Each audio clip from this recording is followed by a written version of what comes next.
संघर्षों में उपसर्गों में तुमने समता का भाव रखा। आदर्श तुम्हारा अमृत बन भक्तों के जीवन में उतरा। संघर्ष और उपसर्गों में जिन्होंने समता रखी, हर हाल में जो निज में रमे रहे, वो पार्श्वनाथ बन गए। जो संसार और संघर्षों में उलझ गए, वो कमठ बन गए, और जिनने संघर्षों को जीता वो पार्श्वनाथ बन गए।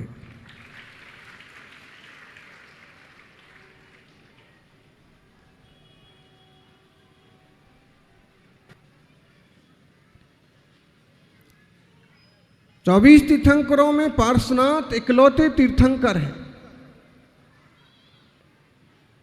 जिन पर घोर उपसर्ग हुआ। कहीं कहीं सुपार्श्वनाथ और महावीर पर भी उपसर्ग होने के उल्लेख मिलते हैं,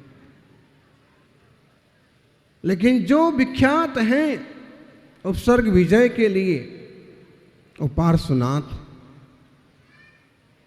और इसलिए जब कोई जीवन में समस्या आती है तो हम सबसे पहले पार्श्वनाथ को पुकारते हैं, पार्श्वनाथ भगवान संकट काटो पारसनाथ। मुकुट सप्तमी व्रत, अभी आप पूरी कहानी सुन रहे थे। इतनी सारी कन्याओं का और कुछ कन्हैयों का मुकुट सप्तमी का उपास।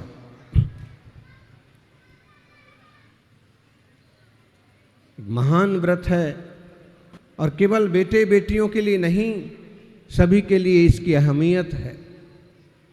इस व्रत को करके दो साधारण कन्याएं राजा की बेटियां बन गईं, और उस भाव के बाद तप करके वो देव पर्याय में गईं, और उसके बाद तप करके वो मोक्ष भी जाएंगे। छोटे छोटे व्रतों का बहुत बड़ा बड़ा फल होता है। मुकुट सप्तमी एक चंदन षष्ठी व्रत भी होता है, एक सुगंध दशमी व्रत भी होता है, एक अनंत व्रत भी होता है। पर्युषण के 10 व्रत तो बहुत बड़ी चीज है, लेकिन अगर छोटे छोटे व्रत कर लें तो भी जीवों का उद्धार हो जाए। जीवन में पा शब्द की बहुत अहमियत है। पाके बिना कुछ नहीं। अगर आपने पा से पा लिया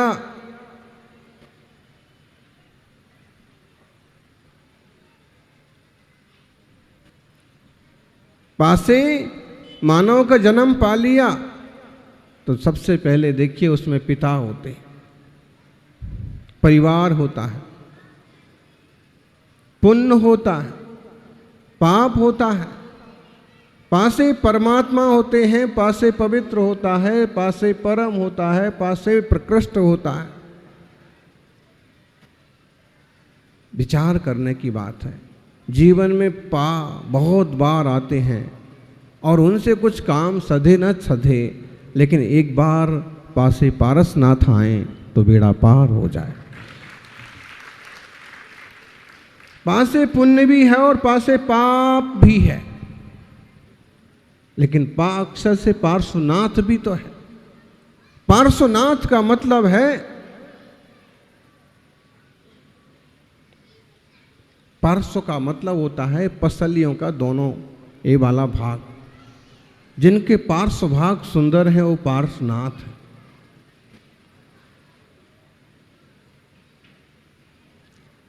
अथवा जो पारस मणि के समान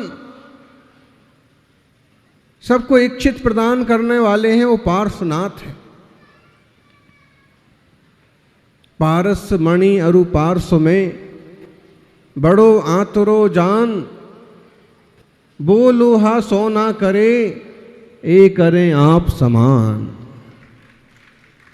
एक पारस मणि पत्थर होता है, और उससे छुआने से लोहा सोना बन जाता है। और एक पार्श्वनाथ भगवान है, बोले लोहा सोना बन जाए कोई बड़ी बात नहीं है, लेकिन ये पारसनाथ अपने भक्तों को अपने समान बना लेते हैं, भगवान बना देते हैं। पार्श्वनाथ लोक में इतने प्रतिष्ठित हैं कि जहां भी जिनालय होंगे वहां आपको पार्श्वनाथ भगवान की मूर्ति जरूर मिलेगी। बहुत सारे जिनालयों में मूल नायक के रूप में भी पार्श्वनाथ विराजित। भव भव की संघर्ष के बाद उन्हें यह यश कीर्ति उपलब्ध हुई। पार्श्वनाथ भगवान की कथा, आज उसका कथा का पूरा मंचन नहीं हुआ, मुकुट सप्तमी व्रत की कथा का मंचन हुआ। पार्श्वनाथ भगवान के 10 भावों का विचार करो। अभी मुनि सुब्रत मंदिर में अभिषेक के निमित्त से गए, तो अभिषेक तो इतना लंबा चल रहा था कि दीवारों पर जो भगवान के भाव बने थे वो अभिषेक करते रहे, हम भगवान के भाव पढ़ते रहे।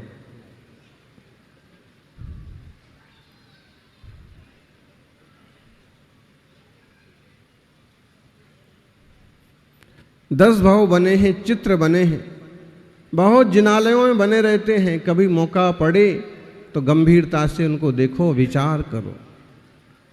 कोई जीव साधारण पर्याय से परमात्मा तक की यात्रा कैसे कर लेता है, ये निश्चित समझिए। जो जो कुछ मिला है वो सब छूट जाने वाला है। साथ तो वो आएगा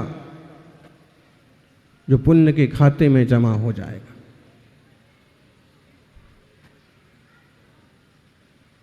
सज्जनों, पार्श्वनाथ का भाव मरुभूति का भाव कहाँ से चालू होता है? चलो बच्चों से पूछो। पार्श्वनाथ भगवान के 10 भाव में पहला भाव कौन सा है? अब बताओ, तुम लोग उपास कर रहे हो और पार्श्वनाथ भगवान की पूरी कथा मालूम नहीं है।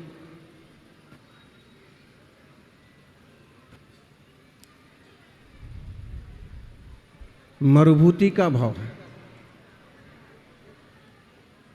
मरुभूति के पिता का नाम क्या था?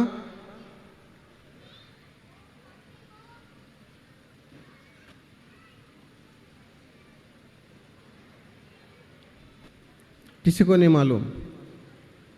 निर्वाण महोत्सव मनाने चले, वो भी 2800वां। आज 2800 साल पूरे हो गए पार्श्वनाथ भगवान के निर्वाण के।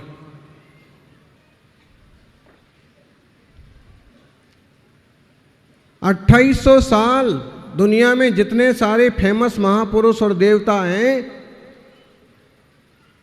उनका भी इतना नंबर नहीं मिलता है। कोई 150 साल, कोई 200 साल, कोई 300 साल, कोई 400 साल। पार्श्वनाथ भगवान को मोक्ष गए 2800 साल हो गए। काशी जी में जन्म लिया। पिता का नाम अश्वसेन, मां का नाम, देवियों बोलो, मां का नाम, पिता का नाम, और जन्म नगरी। मोक्ष कहां से पधारे? तमेश शिखर। कौन से टोंक से? स्वर्णभद्र कोट से मोक्ष पधारे। एक दिन में मोक्ष चले गए क्या? नहीं, 10 जन्म की साधना तो हम सबके सामने है। पार्श्वनाथ पुराण पढ़िए, कभी उसका पूरा मंचन करिए, मंचन देखिए। मरुभूति की पर्याय में हैं? और मरुभूति के भाई का नाम क्या है? उस समय नाम कमठ है, वो नाम चलता रहा बाद तक। जब वो उपसर्ग हुआ 10वें भाव में, तब भी हम क्या बोलते हैं? कमठ का उपसर्ग। आदमी एक बार जिस नाम से फेमस हो जाए वही नाम फेमस हो जाता है, और एक बार जिस नाम से बदनाम हो जाए वो नाम भी बदनाम हो जाता है। दुनिया में राम और रावण दोनों की राशि एक है। कृष्ण और कंस दोनों की राशि एक। ओबामा और ओसामा दोनों की राशि एक, लेकिन एक ने नाम कमाया, दूसरे ने पाप कमाया। अपने अपने भावों पर निर्भर करता है। एक पिता के दो बेटे हैं, एक का नाम है मरुभूति, दूसरे का नाम है कमठ। राजा अरविंद, कहां गए अरविंद? राजा अरविंद ने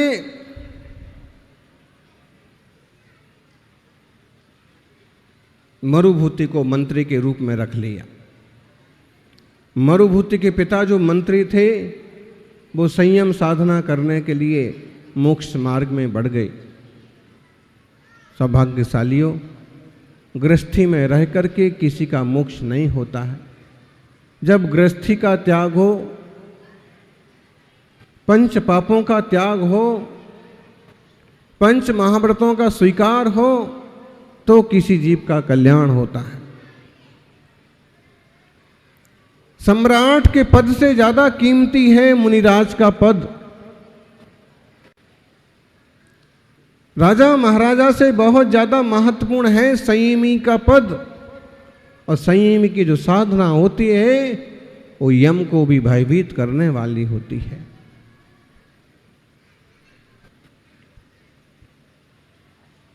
वो तो संयमी बनकर के तप करने चले गए, मरुभूति मंत्री बन गए। कमठ को इससे बड़ी तकलीफ हुई, बड़ा होने के बाद भी मुझे पद क्यों नहीं मिला। वो खुन्नस खा गया। इसी बीच राजा अरविंद किसी शत्रु पर चढ़ाई करने के लिए जा रहे थे, तो मरुभूति ने कहा कि आप मत जाइए, मैं जाता हूं।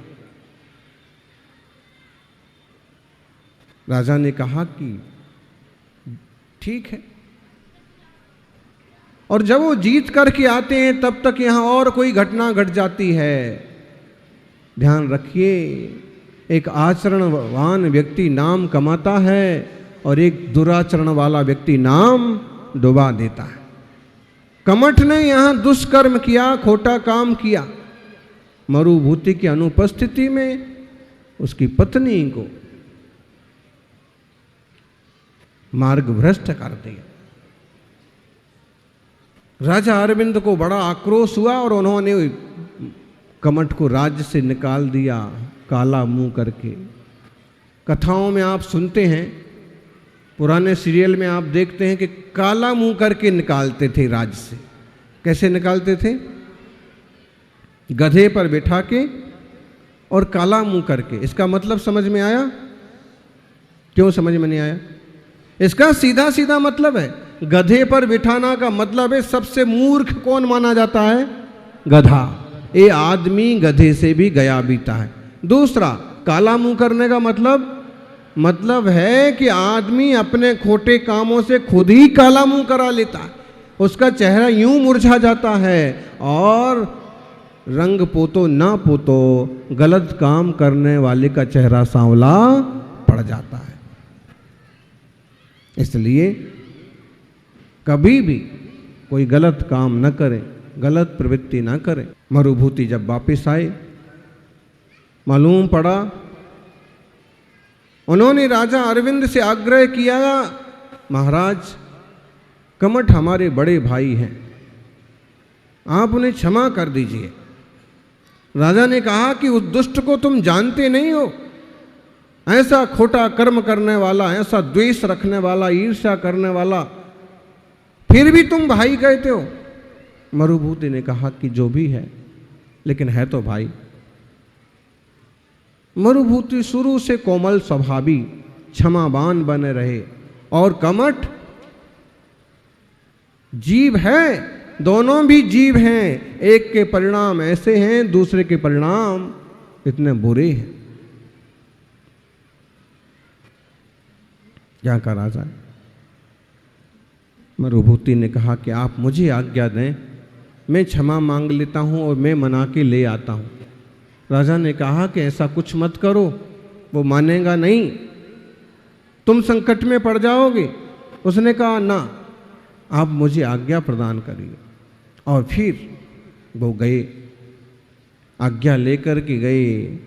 कमठ एक खोटे आश्रम में जाके खोटे साधु का रूप लेकर के और हाथों पर पत्थर उठा के तप कर रहा था। उसने हाथ जोड़े, पांव पकड़ लिए, पांव पर सिर रख कर के आग्रह करने लगा कि चलो चलो, मुझसे जो भी गलती हुई क्षमा करो, लेकिन गुस्से में आकर के हट जा, नहीं तो मैं तुझे अभी खत्म कर दूंगा। और फिर आखिर में उसके माथे पर पत्थर दे मारा।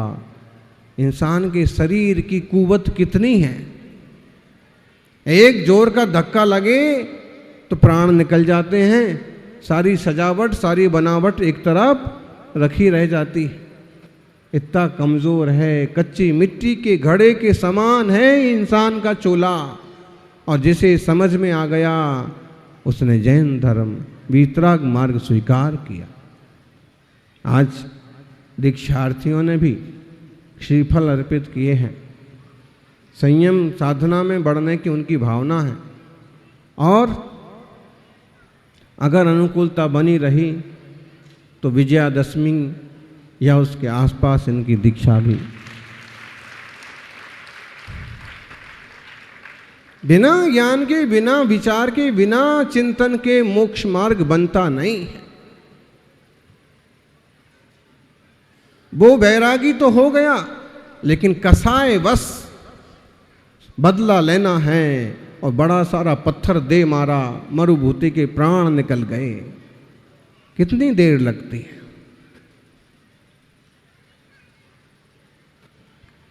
यानी जो जो तुमने जोड़ा है ना, सब यहीं धरा रह गया। मरुभूति का महल वहीं रखा रह गया, मरुभूति का सम्मान वहीं रखा रह गया, मरुभूति का वैभव वहीं छूट गया, प्राण निकल गए। जीव मर कर के कौन सी गति में गया, बोलो बच्चों? हैं? मरुभूति जब मरे, जब उनके माथे पर कमठ ने पत्थर दे मारा, तो फिर मर के कौन सी गति में गए? जोर से बोलो। देवगति इतनी जल्दी नहीं हुई, हाथी बन गए। हाँ, तिर्यंच गति। क्यों? परिणाम तो था, भाई को मनाने का भी था, सब चीजें थीं, लेकिन कहीं मन में कोई माया का परिणाम रह गया होगा, कहीं तिर्यंच आश्रय हो गया, और मर करके मरुभूति जो अभी तक मंत्री थे क्या बन गए? जोर से बोलो। हाँ, मान बढ़ाई कारणे, जो धन खर्चे मूर, मरकर हाथी होत है, धरती लटके चोर। कोई मान रह गया होगा, कोई मायाचारी रह गई होगी, कोई आयु बंद कर लिया होगा। इसलिए जिन्हें हम आज पार्श्वनाथ भगवान के रूप में पूज रहे हैं, वो हाथी की पर्याय में भी गए। कोई दूसरे लोग सुनेंगे तो हमारा मजाक उड़ाएंगे, बोलो इनके भगवान हाथी भी बने थे, इनके भगवान। लेकिन इनके भगवान क्या होता है? बने बनाए भगवान तो वास्तव में है ही नहीं कहीं। कोई जीव सही पुरुषार्थ करके, विकारों का, कर्मों का नाश करके आत्मा से परमात्मा बनता है। एक अशुद्ध आत्मा शुद्ध हो जाता है और वही भगवान कहलाता है। तो जब वो संसार में थे, जन्म मरण कर रहे थे, तब उनका जन्म हाथी की पर्याय में हुआ। अब कमठ का जीव मर के क्या बना? कमठ को भी छोड़ नहीं दिया। जैसे ही आश्रम के सन्यासियों को पता पड़ा कि इसने ऐसा किया, इसने मंत्री के ऊपर पत्थर दे मारा, मंत्री मर गया, तो आश्रमवासियों ने क्या किया? डंडों से पीट पीट करके और उसका भी काम तमाम कर दिया। ऐसे पापी को आश्रम में रहने का कोई अधिकार नहीं। मरुभूति के बाद कमठ भी मर गया। कमठ का जीव क्या बना? जोर से बोलो। ये मुकुट सप्तमी वालों को नहीं पता है।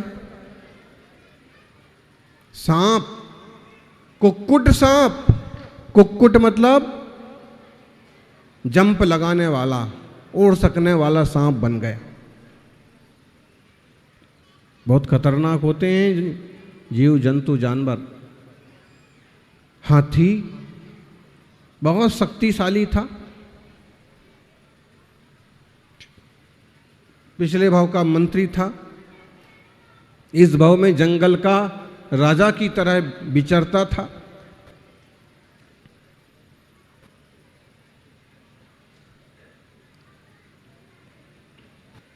जब इन दोनों की कहानी अरविंद महाराज को मालूम पड़ी कि दोनों में ऐसा ऐसा हुआ और दोनों मर चुके हैं, तो उन्हें बहुत वैराग्य हुआ कि संसार कैसा खतरनाक है। भाई भाई को मार देता है और वो मनाने गया तो अभी उसके ऊपर पत्थर पटक दिया। उन्हें बहुत ही ज़्यादा वैराग्य भाव आया और वो मुनि पर्याय को प्राप्त हो गए। राज छोड़ करके मुनिराज का स्वरूप स्वीकार किया। उसी जंगल में वो तप करने पहुंच गए। योग संयोग की बात कि सम्मेद शिखर यात्रा का संघ जा रहा था। सम्मेद शिखर यात्रा का संघ जा रहा था। संघ में बड़े बड़े सेठ भी थे, धर्मात्मा थे। सबों ने निवेदन किया मुनिराज से, आप भी सम्मेद शिखर जी हमारे साथ चलो। एक बात ध्यान रखना, संघ मुनिराजों के होते हैं लेकिन श्रावकों के भी होते हैं, और श्रावकों के संघ में मुनिराजों को भी दूर दूर की यात्रा करने के लिए ले जाते हैं आग्रह करके। तो जो गाड़ी घोड़े इकट्ठे हो जाते हैं ना, ये कभी मुनियों के नहीं होना चाहिए, ये तो श्रावकों के ही होते हैं और वही व्यवहार करते हैं, कराते हैं। हुआ क्या, सम्मेद शिखर की भावना से अरविंद मुनिराज भी शामिल हो गए। ठीक है, सबने कहा कि आपके प्रवचन का हमको लाभ मिलेगा, मुनि की वैयावृत्ति का हमको लाभ मिलेगा, और मुनिराज ने सोचा अपनी सम्मेद शिखर की यात्रा भी हो जाएगी। उसी जंगल में वो हाथी ने जब इतना बड़ा लवाजमा देखा, इतना बड़ा जुलूस देखा, तो भड़क गया। सड़क पर सांड जो है भड़क जाते कि नहीं? किशनगढ़ में भी सांडों की कोई कमी नहीं है। कोई चुपचाप रहे आते हैं और कोई भड़क जाते हैं। बुद्धिमानी इसी में है कि वो भड़के तो उसके पहले ही थोड़ा दूर से निकल जाओ। लेकिन जंगल में कहाँ जाते हो? जंगल तो पूरा जंगल था। हाथी ने चिंगाड़ा और इसका रथ तोड़ा, उसकी गाड़ी तोड़ी, इसका हाथ तोड़ा, उसका पैर तोड़ा। अरविंद मुनिराज ने देखा कि हाथी ऐसा आक्रोश में चला आ रहा है। वो एकदम एक वृक्ष के नीचे खड़े हो गए। कितनों को कुचलने के बाद हाथी मुनिराज के सम्मुख पहुंचा और ऐसे आक्रोश में था कि सूंड में पकड़ करके फंसा करके न फेंक दें। लेकिन मुनिराज एकदम अभय की मुद्रा में बहुत शांति से उन्होंने मुस्कुरा करके उसकी तरफ देखा। एक निर्भय तपस्वी को देख करके हाथी के मन में भी कुछ पैदा हुआ भाव। जानवर है, कहते हैं सारे जानवरों में सबसे ज्यादा बुद्धिमान कौन होता है? हाथी। सभी बुद्धिमान होते हैं, चेतना सब में होती है, समझ सब में होती है, लेकिन हाथी ज्यादा संवेदनशील होता है। उसने देखा कि ऐसा क्या हो रहा है, ये कौन है जो ऐसे खड़े हो गए। उसने जोर से चिंगाड़ा, लेकिन मुनिराज नहीं हटे। जब उसकी नजर मुनि की छाती पर पड़ी तो उसने पहचाना, जैसा इनकी छाती पर चिन्ह है ऐसा चिन्ह हमारे राजा अरविंद की छाती पर था। हाथी को पिछला जन्म याद आ गया। वो चुपचाप बैठ गया और तप करके उन मुनिराज अरविंद को अवधि ज्ञान हो चुका था। तो उन्होंने उपदेश दिया, हाथी को समझाया, अहो मरुभूति के जीव, देखो, मंत्री पर्याय से आकर के तुम हाथी की पर्याय में पहुंच गए। कसाय भाव छोड़ो, क्रोध छोड़ो, शांत हो जाओ। हाथी शांत हो गया। हाथी को 5 अणुव्रत का उपदेश दिया। कौन कौन से 5 अणुव्रत हैं? अहिंसाणुव्रत, सत्याणुव्रत, आचौर्याणुव्रत, ब्रह्मचर्याणुव्रत, परिग्रह, परिमाण। 5 अणुव्रत स्वीकार कर लिए।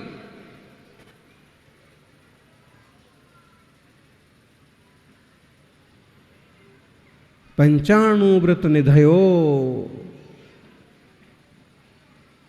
पंचाणुव्रत तो निधि के समान है। सौभाग्यशालियों, अणुव्रत जरूर स्वीकार करो।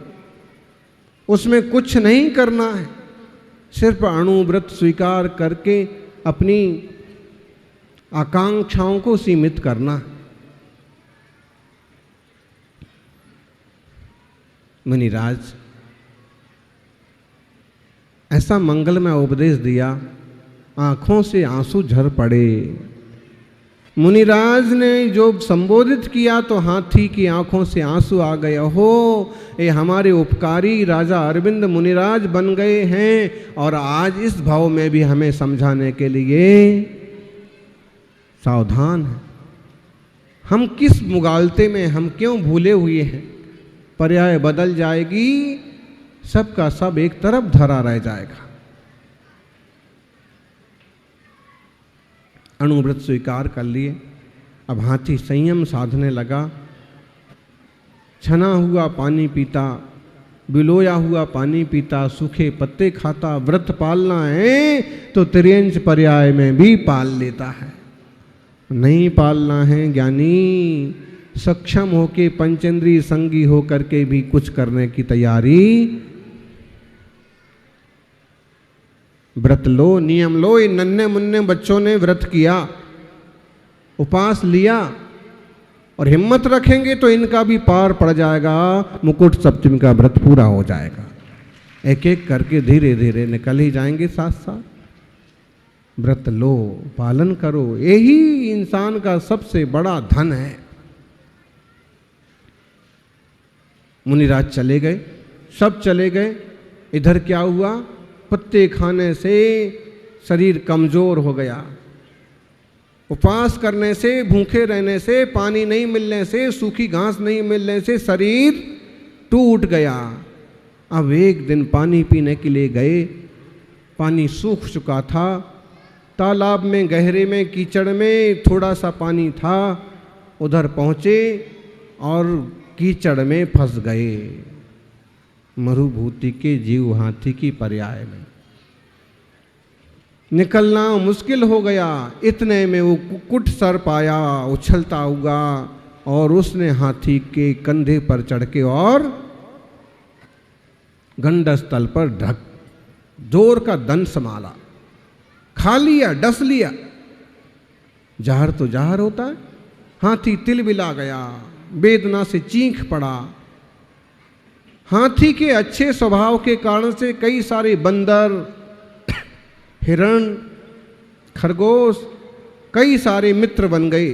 उसकी देखभाल करते थे, उसकी व्यवस्था जुटाते थे।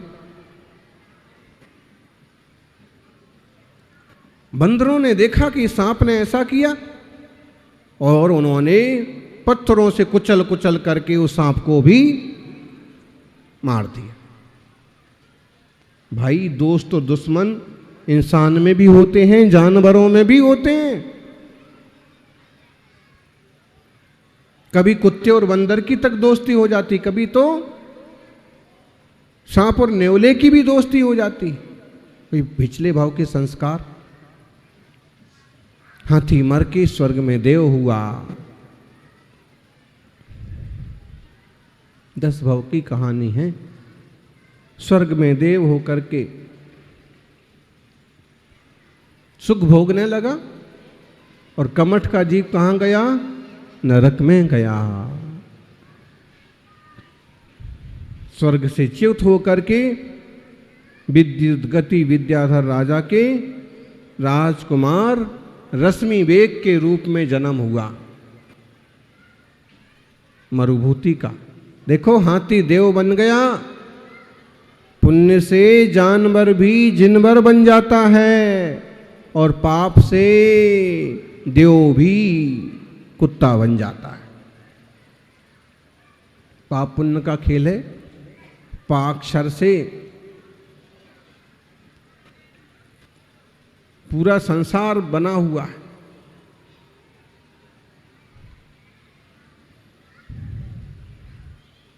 कमठ नरक से निकल के सांप बना।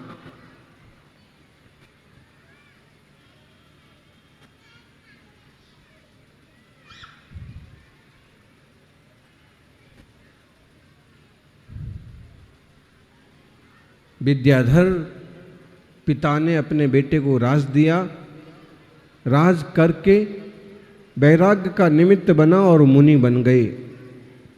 रश्मि बेग मुनि बन गए। मुनि पर्याय बहुत ज़्यादा कीमती, बहुत पूज्यनीय और धरती का सर्वश्रेष्ठ पद है। जिसको मिले वो सौभाग्यशाली, और जो उनकी शरण में आ जाए वो भी सौभाग्यशाली।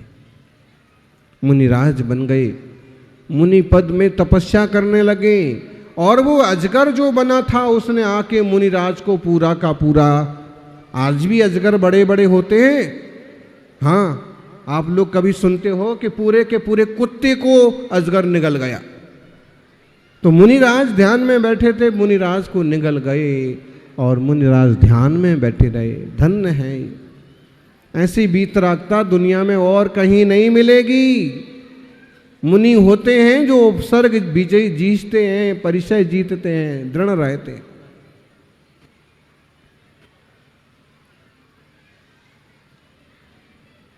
मुनिराज मरण करके 12वें स्वर्ग में देवता बन गए। 22 सागर की आयु हो गई। कमठ जो है 6वें नरक में चला गया। आयु तो कितनी बड़ी हो, पूरी होती ही होती है कहीं ना कहीं, कभी ना कभी। वज्र जैसे कष्ट भोगने लगा वहां, और यहां अपार पुण्य का वैभव भोगने लगा मरुभूति का जीव। आयु पूरी हुई, मरुभूति का जीव वज्रनाभि चक्रवर्ती हुआ, और कमठ का जीव भील बना। वज्रनाभि चक्रवर्ती बनके कहां गए आपके चक्रवर्ती?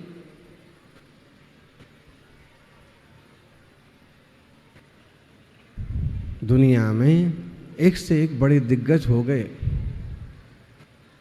पार्श्वनाथ का जीव चक्रवर्ती भी बना।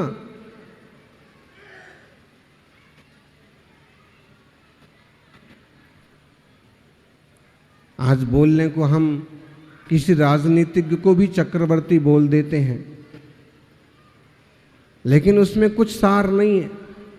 चक्रवर्तित्व का वैभव 6 खंड का अधिपतित्व होता है, और जनता पूरी उनका अनुसरण करती है, आज्ञा में चलती है, कोई विरोध में नहीं होता। चक्रवर्ती ऐसा वैभव पाके भी उसी में नहीं पड़े रहे। वो उनने वो वैभव भी 96,000 रानियां और सब त्याग किया, मुनि बन गए। पता नहीं कहां से घूमता घूमता भील का जीव भी उसी जंगल में आ गया, और चक्रवर्ती मुनिराज पर उसने अपना तीर चला दिया। अब तक जब तक वो चक्रवर्ती थे तब तक हजारों लाखों करोड़ों लोगों को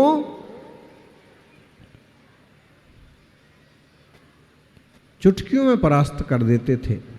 अब जब मुनि बन गए तो एक जरा सा भील आकर के और उनको बाण चला करके,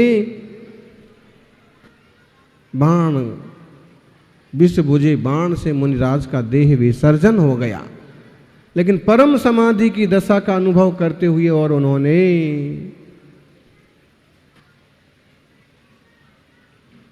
स्वरूप का स्मरण करते हुए देह त्यागी स्वर्ग में देव बन गए। इधर भील भी मरा, 7वें नरक चला गया। ग्रीवयज्ञ में ये गए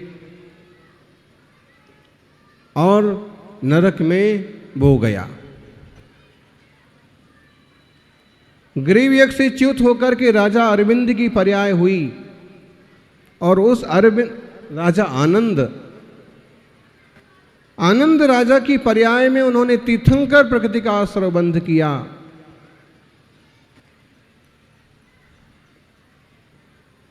राजा आनंद ने मुनिराज का उपदेश सुनकर के वैराग्य स्वीकार किया। ऐसे नाम राजाओं के रहे हैं, अरविंद, आनंद, अशोक रोहिणी एक व्रत है।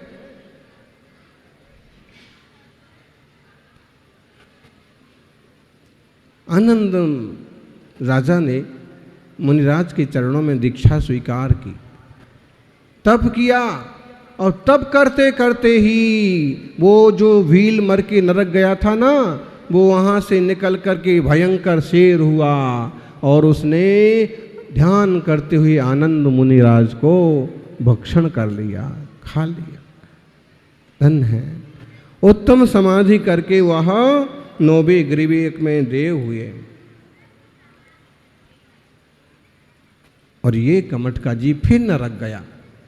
पुण्य का फल स्वर्ग पर्याय और पाप का फल नरक। सज्जनों,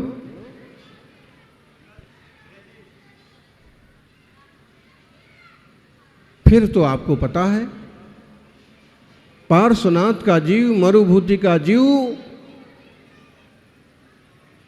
भरत क्षेत्र के, काशी देश के, बनारस में राजा अश्वसेन माता बामा के यहाँ कुमार पार्श्व के रूप में जन्मे। आपको मालूम है, गंगा किनारे जो सन्यासी तप कर रहा था वो कौन था? कमठ का जीव। वो यहाँ आकर के, लेकिन सिर्फ कमठ का जीव नहीं था, वो इस पर्याय में पार्श्वनाथ भगवान के नाना, बामा देवी के पिता, और वो ऐसे इस रूप में आ गया वो जीव। संसार में कोई किसी का सगा नहीं है। तो थोड़ी थोड़ी देर में आप लट्टू हो जाते ना, एकदम राग करते हैं, किसी से एकदम द्वेष करते हैं। ये राग और द्वेष के परिणाम भी स्थिर नहीं है और पर्याय भी कोई स्थिर नहीं है। स्वार्थ के बदलते, समय के बदलते सब कुछ बदल जाता है। और राजकुमार पार्श्वनाथ को अपने पूर्व भावों का स्मरण हुआ। पार्श्व कुमार को ये घटना से बड़ा वैराग हुआ। हमारे नाना का जीव इस तरह का सन्यासी, और समझाने गए तो इस तरह का उत्पात, और इतना क्लेश किया उसने कि मैं बदला जरूर लूंगा, अपने अपमान का बदला लूंगा। तूने मुझे नमस्कार नहीं किया। वो क्यों नमस्कार करेंगे? तुम्हारा मार्ग ही गलत है, तो मैं क्यों नमस्कार करूंगा? और क्लेश से मर के संबर नाम का ज्योतिषी देव हुआ और फिर यहाँ पारसनाथ मुनिराज बने, तप करने लगे। तप करते करते एक समय वो आया जब वो जंगल में तप कर रहे थे। संबर ज्योतिषी देव ने लगातार घनघोर वर्षा करके, पत्थर वर्षा करके, अग्नि वर्षा करके भयंकर उपसर्ग किया। उपसर्ग से स्वामी नहीं डिगे और केवल ज्ञान प्राप्त हो गया। वर्षों वर्षों तक उन्होंने उपदेश दिया और धर्मोपदेश देकर के सम्मेद शिखर के स्वर्ण भद्रकूट पर पहुंचे और तप करके योग निरोध करके केवल ज्ञान के बाद मोक्ष प्राप्त हो गया, निर्वाण कल्याणक हो गया। आज 2801वां निर्वाण कल्याणक दिवस हम सब मना रहे हैं। आज 2800 साल भगवान को पूरे हो गए। हमारी यही प्रार्थना है कि जैसे सारे विकारों का क्षय करके, उपसर्गों को, संघर्षों को जीत करके उन्होंने अपने आत्म स्वरूप को, शुद्धात्म स्वरूप को उपलब्ध किया, हम सब भी ऐसे ही सिद्ध स्वभाव को उपलब्ध हों। जय बोलिए पार्श्वनाथ भगवान की। ये मेरा है, ये तेरा है, ये हमारा है, ये तुम्हारा है, ये शत्रु है, ये मित्र है। और इस तरह ही परिकल्पना में हर वक्त गुजरता जाता था, हर समय चला जाता है, लेकिन कभी यहाँ तक लक्ष्य नहीं पहुँच पाता है कि मैं तो ये ज्ञान घन चैतन्य आत्मा हूँ।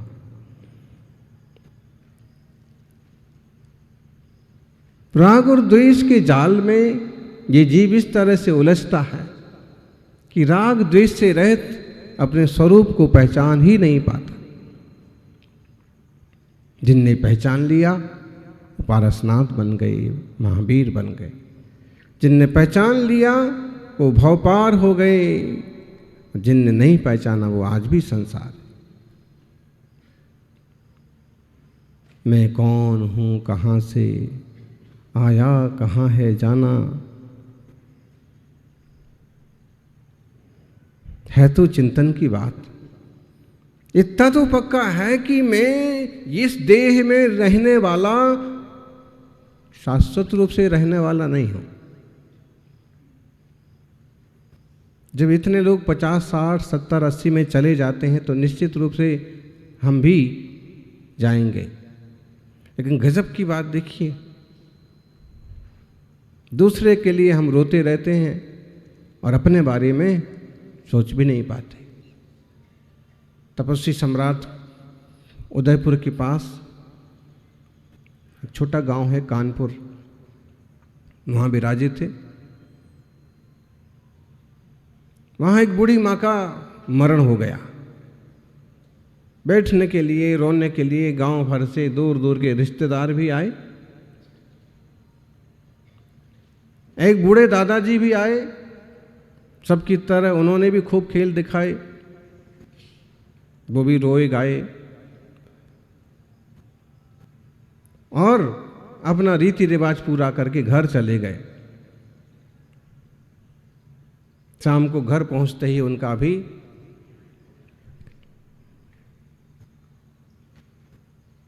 दूसरे दिन खबर मिल गई कि वो भी चले गए।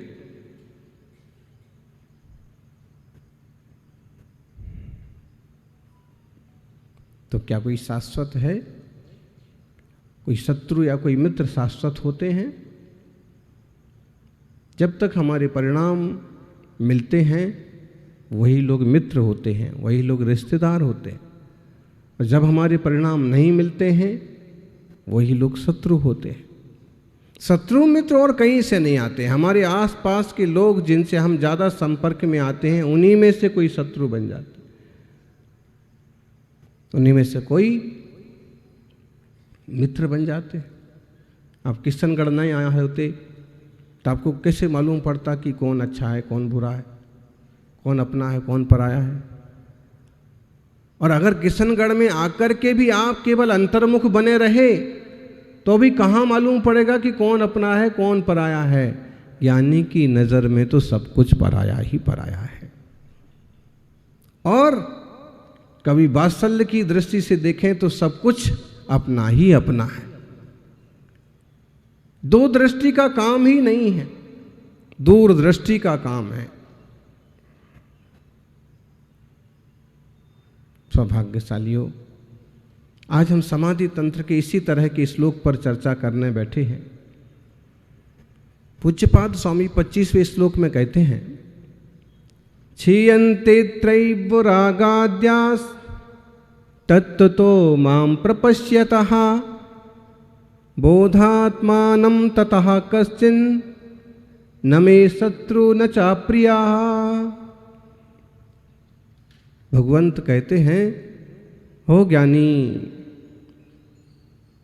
तत्तो मां प्रपश्यतः आत्मानम, मुझ अपने आत्मा को पहचानता हुआ, जानता हुआ यह जीव जब ठीक तरह से जानता है, अनुभव करता है तो इसके क्षीण हो जाते हैं राग आदि भाव। राग मिट जाता है, मिटे नहीं तो क्षीण तो हो ही जाता है। किसी दोस्त के प्रति आपको बहुत ज़्यादा था कि ये मेरा पक्का दोस्त है और इसके लिए तो मेरी जान भी हाजिर है, और ये वो होता है ना, छोरे छोरियों में जब दोस्ती होती है तब तो तमाशा कुछ और ही होता है। अच्छा, और मान लो आपके कहीं से आपको सुराख मिल गया कि व्यक्ति तो जो है मैं इसको इतना चाहता हूं और ये तो किसी और से ही चिपका हुआ है। आपको मालूम है अंजना और पवनंजय का उदाहरण?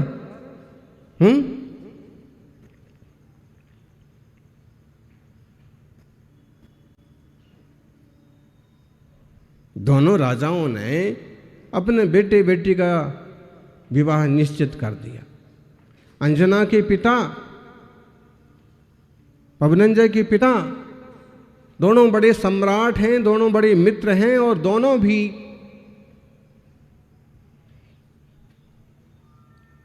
अच्छे राजनीतिक और धर्मात्मा हैं।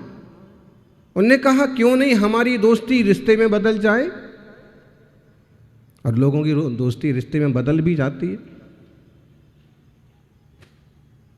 समझदारी से बदले तो लंबे टाइम तक चलती रहती है, और केवल स्वार्थ बस दोस्ती रिश्ते में बदले तो स्वार्थ निकलते ही, काम पूरे होते ही दूरियां बढ़ने लगती। उन्होंने कहा बहुत बढ़िया बात है। अंजना भी सयानी हो गई, पवनंजय भी बहुत समझदार बुद्धिमान है, सयाने हैं। दोनों को भी संकेत मिल गया और दोनों की सगाई हो गई।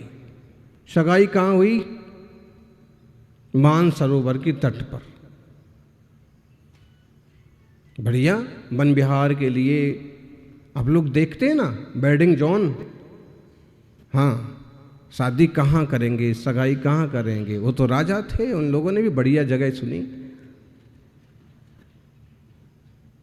आजकल लोग समुद्र की गहराई में जाके शादी करेंगे और उनका वो ऑक्सीजन वाला मास्क हटा दिया जाए ना, तो वहीं पूरी शादी हो जाए, जिंदगी भर के लिए अमर हो जाए।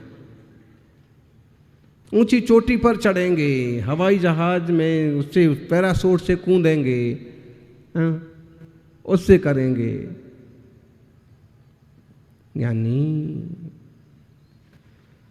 वैसे एक तरह से देखें तो सही है, मौत के कुएं में कूदने जा रहा है तो उसकी रिहर्सल ही है एक तरह की कि भाई पहले ही करके देख लूं। गृहस्थी का जीवन एक तरह से मौत का कुआं है। गाड़ी चलाना आ गया तो नाम भी पाओ और रुपया भी पाओ, गाड़ी चलाना ना आया तो जिंदगी भर के लिए या तो अपाहिज हो जाओ या फिर बेमौत मारे जाओ। देख लो आप, मौत का कुआं समझ में आया? एक सर्कस हुआ करता था, लकड़ी का कुआं बनाते थे और उसमें बाइक चलाता था। कितना भयंकर रिस्क का काम। जर्रा सा इतना से इतना आगे पीछे कुछ हुआ कि जर्रा से कहीं कील, कहीं पटिया खुल गया, कहीं थोड़ा सा हैंडल ऊपर नीचे हो गया, मौत का कुआं। गृहस्थी जीवन भी दोनों के परिणाम मिल गए, दोनों की स्पीड एक जैसी बन गई, समझदारी से चलते रहे तो ठीक है। और अगर लापरवाही हुई, कहीं भी मिस्टेक हुई, भ्रम पैदा हुआ, समस्याएं खड़ी हो जाती हैं, रोज रोज की चेंचें।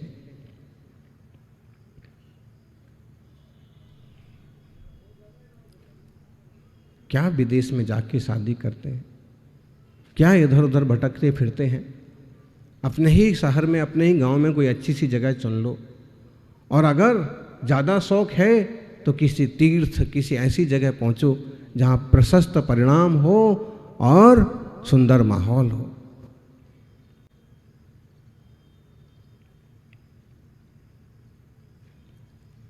सगाई हो गई, पवनंजय को बड़ी खुशी हुई। कई बार अंजना की चर्चा सुन चुका था और अब तो अंजना उसकी जीवन संगनी बनने जा रही है। उसने कहा अपने मित्र से, प्रहस्त से, कि देखो भाई, मुझे तो चैन नहीं पड़ रही है, मुझे तो अंजना को देखना ही है। उसने कहा कैसी बात करते हो, हैं? बड़े लोगों ने सगाई कर दी है, अभी हो जाएगी शादी तो खूब देख लेना। लेकिन चंचल चित्त वालों को चैन कहाँ? उन्होंने कहा नहीं, अपन अंजना के डेरे में चले, उनके प्रवास स्थल पर चले। उसने कहा लोग देख लेंगे तो कैसी बेइज्जती होगी। आजकल तो उतना रिस्क नहीं है, मोबाइल रहता है और मोबाइल में किसी को पता भी नहीं पड़ता है, और जो कुछ बातचीत करना, खटकरम करना सब हो जाता है। सच कहें तो प्री वेडिंग और ये मोबाइल और मोबाइल की बातचीत से ही आधे रिश्ते बर्बाद होते हैं। बात करते करते कुछ ऊंची नीची बात हो गई, बात करते करते सम्मान न रखा गया, बात करते करते कोई नया पुराना चैप्टर निकल पड़ा, और फिर बिना कहे दूरियां बढ़ना। बात क्या करेंगे मुझे तो समझ में नहीं आता, लोग क्या बात करते हैं, लोग बात क्या करते हैं बताइए। अगर समझ लीजिए उनकी गृहस्थी है या बच्चे हैं या, तो हर चीज़ के एक लिमिटेड शब्द हैं और लिमिटेड काम है, तो लिमिटेड ही बात होगी। लेकिन वो घंटे घंटे बात करते हैं तो क्या बात करते हैं? अरे भाई, पौन घंटे प्रवचन करना पड़ता है, तो हम इसमें ही सोचते हैं कि ऐसा क्या विषय रखें कि लोगों को समझ में भी आ जाए, समय भी पूरा हो जाए और जिनवाणी का व्याख्यान भी हो जाए। जबकि जिनवाणी अपार है और उसके वक्तव्य में भी इतने थोड़े समय में ही हम फ्री हो जाते हैं। फिर लोग घंटे घंटे बैठ के क्या बात करते हैं जिनका कोई मतलब एक विषय नहीं है, और इसमें बातें अक्सर कर बिगड़ती हैं, एक दूसरे की वैल्यूज कम होती हैं। प्रहस्त को कहा कि कुछ भी है, मुझे तो एक बार अंजना के पास जाना है। प्रहस्त ने कहा कि पास नहीं जा सकते, उसने कुछ भी है, दूर से सही, बाहर से सही, मुझे एक बार देखना है, चलो। और दोनों दोस्त घूमते घूमते इधर उधर लोगों की निगाह से बचते हुए, और जिस बगीचे में, गार्डन में अंजना अपनी सहेलियों के साथ बैठी हुई बातें कर रही थी, खेल रही थी, वहां पहुंच गई। फिजूल की बातों में क्या होता है, सहेली सहेलों में क्या होता है, कुछ भी बातें खड़ी हो जाती हैं, कुछ भी मजाक बनाएंगे, अब तो ऐसा अब वैसा, क्या लेना देना इससे।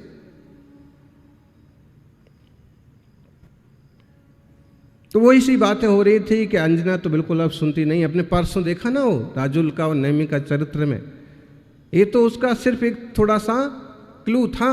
इस तरह की बातें होती सहेलियों में, एक तो थोड़ा सा हिंट था बस, बाकी घंटों चलती रहती बातें चल रही थी। सहेलियां कह रही थीं पवनिंद्र तो क्या राजकुमार है, कितना बढ़िया है, ये है वो है। दूसरी कुछ कह रही थी, तीसरी कहती पवनिंद्र क्या चीज़ है, उससे अच्छे अच्छे राजकुमार तो हमारी राजकुमारी के लिए इंतजार कर रहे, वगैरह वगैरह। और अंजना सुनती रही। दूसरे राजकुमारों की प्रशंसा हुई तो भी वो अपने लाज बस चुपचाप, क्या जवाब दें, क्या इनसे पचपच करे। तो पवनंजय जो थे ना, वो कहीं झाड़ियों में से सब सुन रहे थे, देख रहे थे, और फिर उनको ऐसे लगा कि देखो, इसको मेरी कहानी सुनना अच्छा नहीं लगता, इसको दूसरों की बातों में कितना रस है। ये मना भी नहीं करती है कि दूसरे राजकुमार अच्छे नहीं हैं, पवनंजय ही अच्छे हैं। उन्हें अपना तिरस्कार महसूस हुआ। बात यहां तक बढ़ गई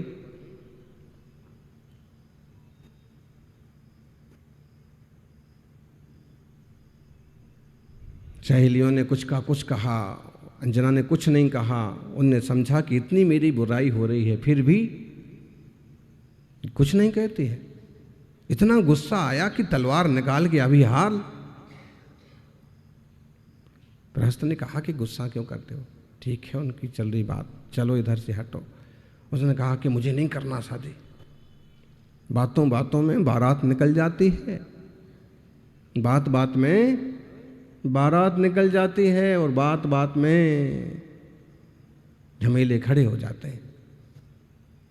अरे तुम शादी को मना करोगे तो माता पिता की कितनी बेइज्जती बंद होगी। उन्होंने कहा कि जो भी हो। प्रहस्त ने समझाया बुझाया, शांति रख भाई, सगाई हो गई है, शादी होने दे। उसने कहा शादी होते ही मैं इसे छोड़ दूंगा, इसे मालूम पड़ेगा पवनंजय क्या चीज़ है। देखिए, अभी तक ऐसा राग भाव, अभी तक ऐसा मैत्री भाव है कि उसे वो चाहिए और देखना है।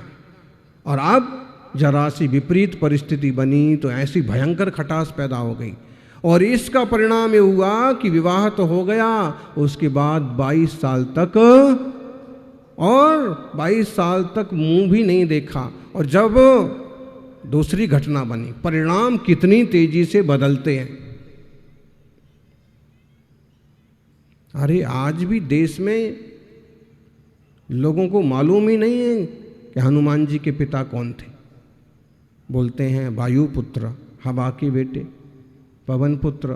पवन एक्चुअल में उनके पिता का नाम था, पवनंजय उनके पिता ही थे। वो एक बहुत बड़े राजा थे, राजकुमार थे। लेकिन नहीं, मारुति पुत्र, वायुपुत्र सब पवन के नाम हैं। लेकिन समझ लिया है कि हवा की पुत्र थे, हवा से पैदा हो गए। मतलब है कि किस तरह से घटनाएं खड़ी होती हैं। 22 साल का ऐसा अंतराल पड़ गया कि लोगों को विश्वास ही नहीं है कि पवन का पुत्र हो सकता है। पवन तो अंजना से बात ही नहीं करते और आज तक वो चलता है, आज भी लोगों को विश्वास नहीं। यानी किसमें राग करते हो, किसमें द्वेष करते हो। जब राग द्वेष क्षीण हो जाते हैं ना, तो कोई मेरा शत्रु नहीं, कोई मेरा मित्र नहीं। या तो फिर सारे के सारे मेरे मित्र हैं, सब जीवों से मैत्री भाव, या फिर किसी से भी मैत्री भाव नहीं। शत्रु और मित्र का भाव राग द्वेष के परिणाम से पैदा होता है। जिनने राग द्वेष को जीत लिया, उन्हें शत्रु और मित्र क्या चीज है। जिन्हें आत्म तत्व को बोध हो गया, जिन्हें स्वरूप की संवित्ति हो गई, वो भाग्यशाली जीव फिर अनुभव करते हैं स्वतत्व का। ना कोई शत्रु है, ना कोई मित्र है, सब अपनी अपनी जगह ठीक है। सब अपने अपने कर्म के उदय आदि को भोग रहे हैं, सब अपने अपने राग द्वेष के विचारों से अपनी प्रवृत्ति कर रहे हैं। तुम्हें उसमें दखल देने की क्या ज़रूरत है, तुम्हें उसमें विचारने की क्या ज़रूरत पड़ी है। ऐसा विवेक ज्ञानी को होता है। वक्त पर सबसे अपनी शत्रुता क्षमा करा लेना चाहिए और सबके प्रति मैत्री भाव बना करके सहज शांत आनंदमय जीवन जिएं। जय बोलिए 24 तीर्थंकर भगवान की।